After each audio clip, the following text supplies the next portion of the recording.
नमस्ते, मैं डॉक्टर अभिनव गुप्ता पिछले 20 वर्षों से न्यूरो के क्षेत्र में कार्य कर रहा हूँ।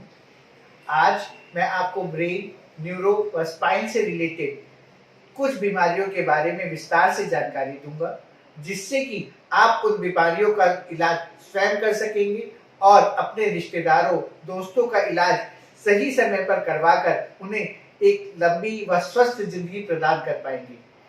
सबसे पहले मैं आपको बताऊंगा स्ट्रोक क्या होता है। स्ट्रोक यानी लकवा, जैसा कि आप सभी जानते हैं, विश्व भर में करीब 2 करोड़ लोगों को हर वर्ष किसी न किसी प्रकार का लकवा होता है। लकवा यानी पक्षाघात, यानी कि आदमी का एक तरफ का शरीर चलता ही नहीं है, वह कुछ कम मात्रा में चल पाता है। ऐसा होने पर व्यक्ति या तो बेडरिडन हो जाता है या दूसरे लोगों पर आंशिक या पूर्णतः डिपेंडेंट हो जाता है। बी फास्ट का मतलब है अगर किसी की आंखों में बी आई ई से होता है आई पे अगर किसी को धुंधलापन आए तो उसे इस बात को यह एक स्ट्रोक का लक्षण हो सकता है।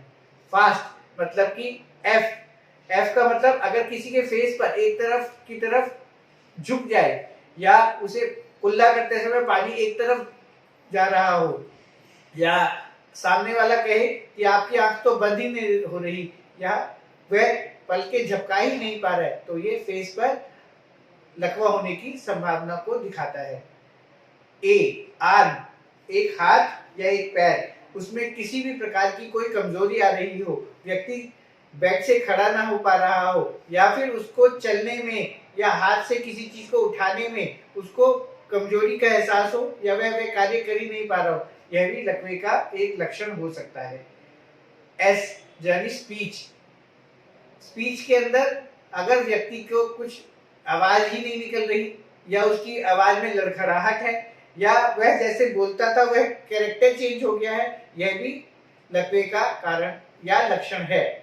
और आखिरी टाइम, इस पूरी प्रक्रिया में लकवे को पहचानने में और लकवे का ट्रीटमेंट करने में टाइम की सबसे ज्यादा अहमियत है।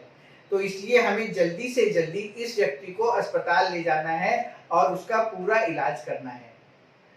तो बी फास्ट एक ऐसा शब्द है जो हमें सभी को याद रखना है, हमें जल्दी करनी है और लकवे को पहचानते हुए अपने प्रियजनों की लकवे में सहायता करनी है।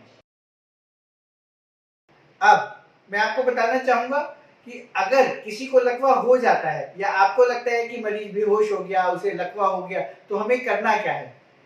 हमें उस स्थिति में मरीज को अपने पास सबसे अच्छे अस्पताल जहां पर भी लकवे का इलाज हो सकता है वहां पर लेकर जाना है। ऐसा इसलिए करना है क्योंकि लकवे का इलाज आम नर्सिंग होम, छोटे अस्पताल या हर जगह पर उपलब्ध नहीं है और इसके लिए एक न्यूरोलॉजिस्ट, एक न्यूरोसर्जन की आवश्यकता होती है, जो कि किसी भी छोटे अस्पताल, छोटी जगह पर उपलब्ध नहीं होता है।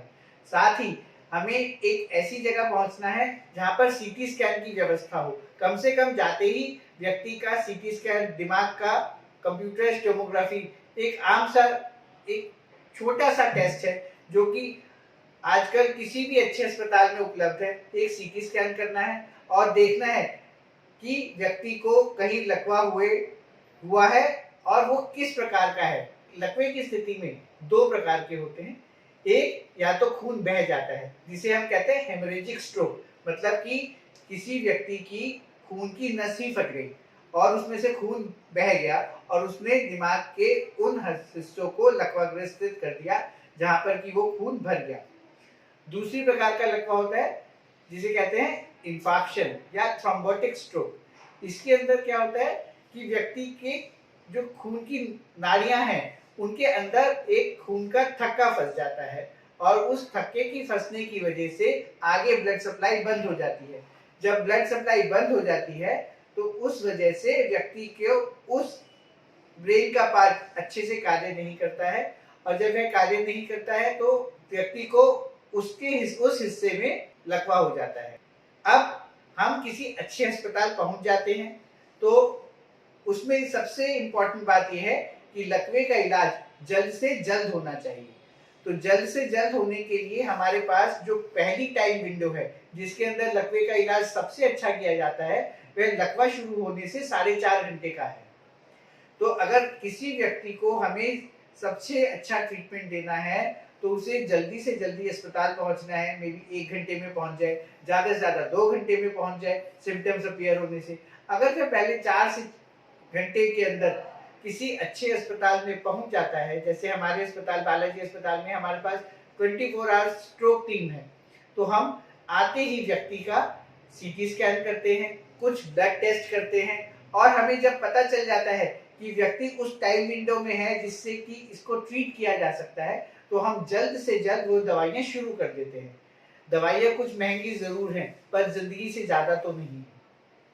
तो मेरे हिसाब से अगर वो दवाइयाँ शुरू कर दी जाती हैं और व्यक्ति उस दवाइयों को सही से उसके ऊपर वो एक्ट करती हैं, तो कुछ ही घंटों में मरीज पहले की तरह अपने सारे हाथ पैर या जो भी अंग खराब हुआ है उसके अंदर पूरी तरह स्वस्थ हो सकता है। अब मैं आपको लकवे के अन्य इलाज जो पॉसिबल हैं आज की डेट में, उनके बारे में बताना चाहूँगा।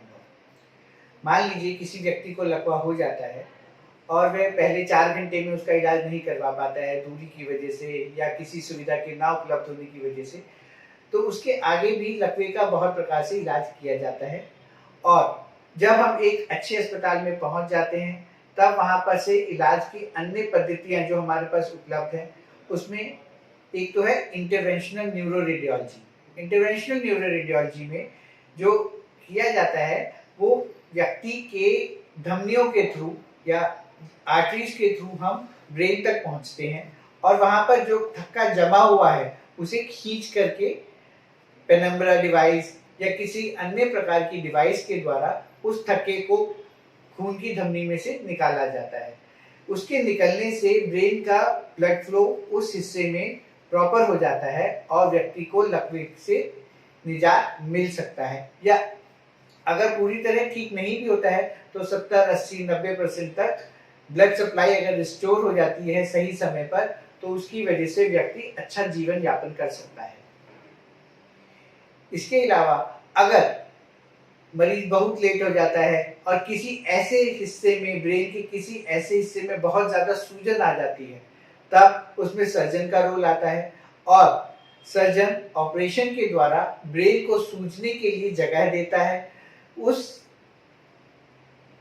आदमी का ऑपरेशन किया जाता है और ऑपरेशन में सिर की हड्डी को हटा दिया जाता है, जिससे कि ब्रेन को सूजने के लिए जगह मिल जाती है, और ब्रेन सूज करके दूसरी तरफ के ब्रेन पर पूरी तरीके से दबाव नहीं डालता, और इस प्रकार व्यक्ति की जिंदगी बचाई जा सकती है। आज की डेट में कुछ नए प्रकार के ट्रीटमेंट भी उपलब्ध हैं, जैसे कि अगर ऑपरेशन करने की सुविधा उपलब्ध हो तो हम सीधा क्लॉट को ऑपरेशन के दौरान ही निकाल सकते हैं, जिससे कि व्यक्ति का पूरी तरीके से स्वस्थ होने की संभावना बढ़ जाती है। अब मैं आपको यह बताना चाहूंगा कि अगर व्यक्ति पूरी तरीके से लकवाग्रस्त हो ही गया है, तब हमारे पास क्या संभावनाएं हैं, या लंबे समय में हमें उसका कैसे इलाज करना होता है। लंबे समय में इलाज करने पर भी कई व्यक्ति अपने लकवे को पीछे छोड़कर पूरी तरह अच्छी जिंदगी व्यतीत कर पाते हैं। तो मैं यह समझाने की कोशिश कर रहा हूं कि लकवा होना जीवन का अंत नहीं है। अगर हम सही समय पर इलाज करें, मेहनत करें, घर वाले पूरी तरीके से मरीज का साथ दें, तो यह पूरी तरीके से ठीक भी किया जा सकता है। मरीज अच्छे से अपना जीवन यापन कर सकता है। इसके लिए जरूरी है कि मरीज की अच्छी विग्रस फिजियोथेरेपी की जाए। आजकल कंप्यूटराइज्ड फिजियोथेरेपी भी अवेलेबल है। जैसे हमारे अस्पताल में हम फीडबैक सिस्टम से, जैसे कंप्यूटर के साथ इंटरलिंक हो जाते हैं, और फीडबैक सिस्टम से हम देखते हैं कि मरीज का ये अंग क्यों काम नहीं कर रहा है, उसे किस प्रकार की एक्सरसाइज की जरूरत है। तो फीडबैक मिलता है, कंप्यूटर से फीडबैक मिलता है और डॉक्टरों से फीडबैक मिलता है। इसके साथ जब पूरी तरह फिजियोथेरेपी की जाती है, दवाइयाँ पूरी तरह अच्छे से चलाई जाती हैं, तो व्यक्ति पूरी तरह की ठीक होने की तरफ अग्रसर हो जाता है। साथ ही अगर आज की डेट में कुछ ऐसी डिवाइसेस भी बन रही हैं जो कि लकवाग्रस्त हिस्से को करंट प्रदान कर पाएंगी। लकवे के क्या कारण होते हैं? लकवा किसी भी व्यक्ति को 2-4 कारणों से ही होता है। या तो उसका बीपी बहुत ज्यादा होता है, उसको शुगर बहुत रहती है जिसका वह इलाज नहीं कर रहा होता है, साथ ही व्यक्ति क्रॉनिक स्मोकर होता है या फिर अल्कोहल का अत्यधिक सेवन करता है। इन 4 कारणों से ही ज्यादातर लकवा के मरीज हमारे पास पहुंचते हैं। तो हमें प्रिकॉशन के तौर पर, या जिससे हमें लकवे जैसी घृणित बीमारी ना हो या हम जीवन भर अपंग ना रहे लकवे के कारण, इसके लिए हमें इन 4 चीजों पर बहुत ज्यादा ध्यान देना होगा। पहली बात, डॉक्टर अगर हमें बीपी की दवाई शुरू करता है तो हमें हमेशा बीपी की दवाई लेनी है। ये नहीं कि मेरा बीपी तो ठीक हो गया और मैंने बीपी की दवाई छोड़ दी। जो बीपी ठीक हुआ है वो बीपी की दवाई लेने की वजह से ठीक हुआ है, और अगर हम लगातार बीपी की दवाई लेते रहेंगे तो दवाइयां कम जरूर हो जाती हैं, परंतु ऐसा नहीं होता कि हम दवाई हमेशा के लिए छोड़ पाए। तो दवाइयां कम लेवल पर भी अगर हम लगातार लेते रहते हैं तो हमारे को बीपी की वजह से लकवा नहीं होता है। दूसरा, शुगर। शुगर का कंट्रोल हमारे भारत में बहुत ही मुश्किल है। लोग यहाँ पर मीठा छोड़ना ही नहीं चाहते हैं, और अगर व्यक्ति मीठा नहीं छोड़ता है और लगातार कि जी चीनी की जगह तो मैं गुड़ ले लेता हूँ, मैं चीनी की जगह आपका सैकरीन का कोई प्रोडक्ट ले लेता हूँ, उसकी जगह मैं चीनी नहीं खाता हूँ, या मैं उस क्वांटिटी में खाना ही ज्यादा खाता हूँ, तो जो हमारे शरीर है वह उसे कार्बोहाइड्रेट यानी चीनी में कन्वर्ट कर लेता है। हमारी शुगर्स हाई रहती हैं। शुगर हाई होने की वजह से खून की जमने की संभावना बढ़ जाती है या खून मोटा हो जाता है, और अगर ऐसा होता है तो वह लकवे का एक मेन कारण बन जाता है। जहां बीपी हमारी कोशिकाओं को, हमारे ब्लड वेसल्स को पतला करती है, वहीं शुगर उसके अंदर आग में घी का काम करती है और खून को मोटा करती है, जिससे कि पतली कोशिकाओं में मोटा खून जम जाता है और लकवे की संभावना रहती है। ऐसे ही स्मोकिंग में भी कोशिकाएं पतली होती हैं, अल्कोहल लेने से कोशिकाएं खराब होती हैं, और इन सब कारणों से हमें लकवा होने की संभावना बहुत ज्यादा बढ़ जाती है। तो इन 4 कारणों का हमें हमेशा ध्यान रखना है। अगर कोई भी व्यक्ति इन 4 चीजों का सही से इलाज करता है या स्मोकिंग और अल्कोहल छोड़ देता है तो उसका लकवा होने की संभावना बहुत ही कम हो जाती है। साथ ही हमें यह भी याद रखना है कि किसी व्यक्ति को अगर लकवे की, छोटे छोटे लकवे की शिकायत हो, जैसे उसे कभी बेहोशी आ जाती है, या कभी उसे लगता है कि एक हाथ पैर नम हो गया है, या उसे लगता है कि हमें एक हाथ कुछ देर के लिए वह उठ नहीं पाया या हाथ को चला नहीं पाया, तो यह छोटे लकवे की संभावना हो सकती है, और इसमें डॉक्टर को कंसल्ट करके आगे के लिए खून पतला करने की दवाई या अन्य दवाइयां शुरू की जा सकती हैं। बीपी शुगर कंट्रोल किया जा सकता है, मॉडिफाइबल रिस्क फैक्टर्स जैसे स्मोकिंग, अल्कोहल को छोड़ा जा सकता है, और ऐसा करने से हमें लकवा होने की संभावना को बहुत ही कम किया जा सकता है। अंत में मैं यही कहना चाहूंगा कि लकवा होना या ना होना ज्यादातर तो हमारी हैबिट्स पर ही डिपेंड करता है। अगर हम अपनी हैबिट्स ठीक कर लेते हैं तो लकवा होने की संभावना बहुत कम हो जाती है, परंतु अगर लकवा हो भी जाता है, हमारे किसी प्रियजन को, हमारे परिवार में, घर परिवार में किसी को लकवा हो भी जाता है, तो आज ये लाइलाज बीमारी नहीं है। इसे पहचान कर, इसके लक्षणों को जानकर अगर हम जल्द से जल्द इलाज करें, पहले 4 घंटे में ही अगर इलाज शुरू हो जाता है तो मरीज को ठीक होने की संभावना अप टू 90% होती है।